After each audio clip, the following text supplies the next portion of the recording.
Hey guys, I'm on my way to Teddington Lock, where I'm about to embark on an adventure on the River Thames. I'm waiting for my neighbour Richard, who's on his way back from Oxford after taking his narrowboat on holiday. I'll be joining his boat in the lock and travelling with him on a 5-mile stretch of the Tidal Thames up to Brentford.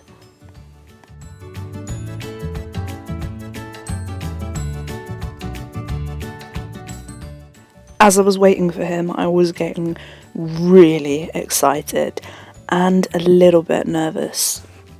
I'd promised Richard that if he fell in, I'd get some really good close-ups of him. Just to be clear, I did mean that as a joke, but as I was at the lock waiting for him and seeing lifeboats going past, I must admit I did run through some very interesting scenarios in my head. And some of the boats that were coming through the lock were pretty massive compared to our dinky little narrowboats. Like these two, for example. They were pretty impressive.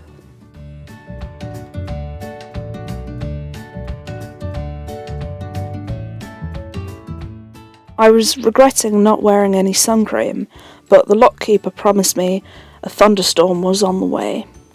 And as if on cue, the heavens opened, just as I saw my first narrowboat coming into the lock. A few minutes later, Richard arrived on Jessie, truly a beautiful boat. I clumsily jumped on, and we were on our way. Instantly, it feels so much different from the canal. It wasn't like the ocean or anything, but you can definitely feel the force of the water. And it is just so much bigger. The amount of space was incredible.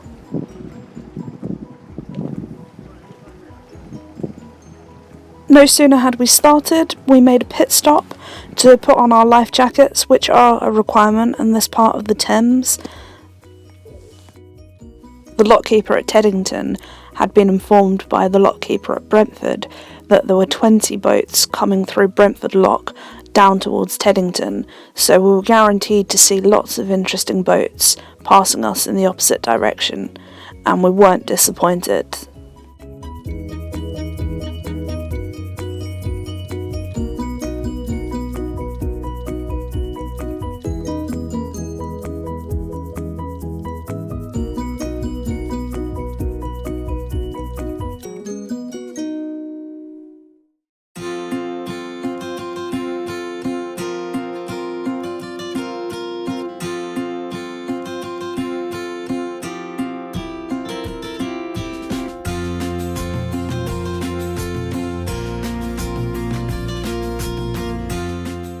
We passed lots of people in rowing boats, out for a romantic afternoon.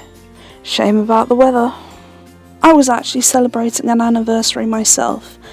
This trip happened 1 year to the day that I moved onto my boat.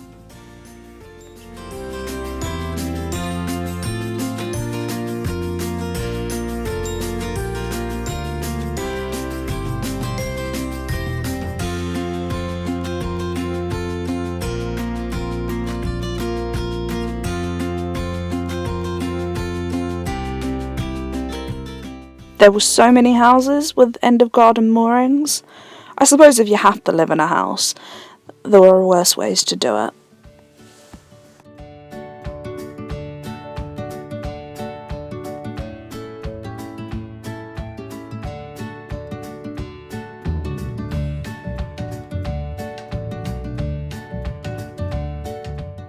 More rowers up in the distance, and on the left, just one of the many fantastic islands on the Thames.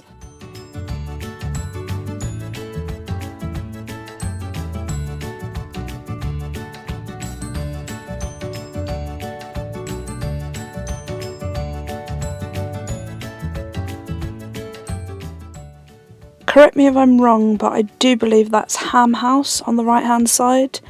I used to go past every morning on the bus when I was working in Kingston, but I never paid it too much attention because I was usually half asleep. I'm glad I'm awake today though, because it's absolutely breathtaking. London's the prettiest city in the world.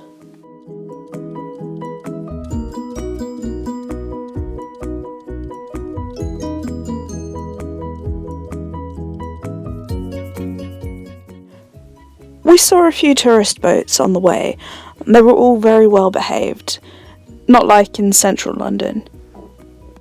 For that reason, I couldn't convince Richard to carry on past Brentford onto the Thames proper, but if anyone else wants to take me, feel free.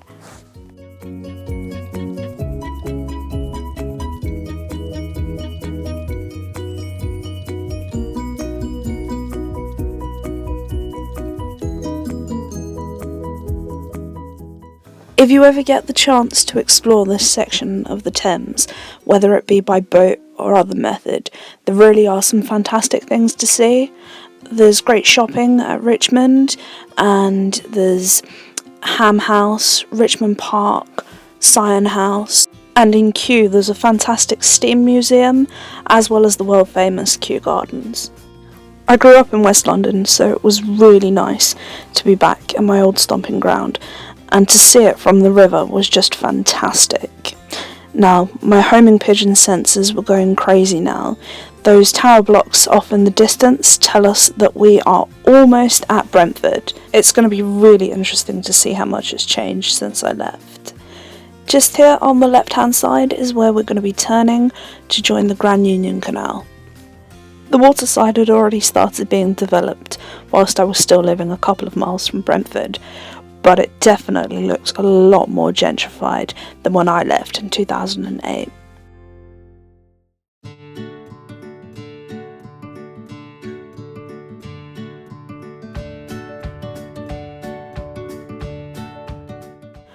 I definitely don't remember there being this many boats here either, but perhaps at the time I didn't really notice.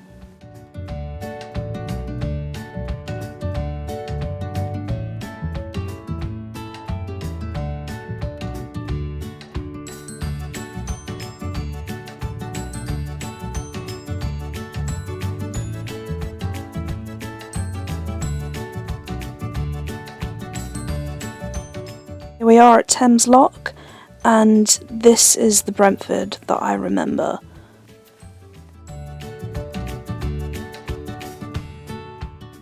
Here we are in the first of the two locks which will be featured in this video.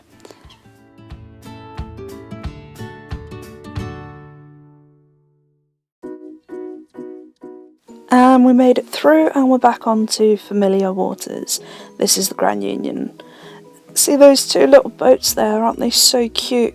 It looks like they're about to be dinner for that bigger boat in front.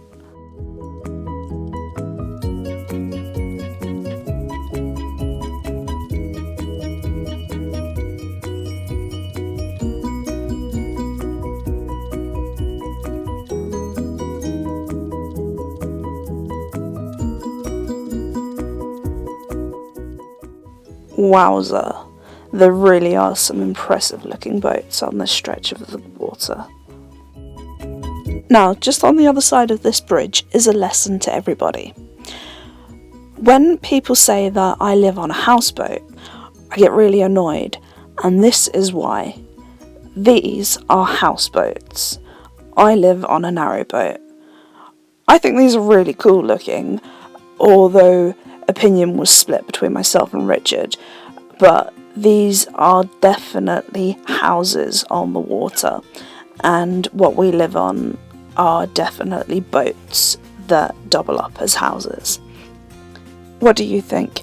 Have you ever called a narrowboat a houseboat? Does it bother you?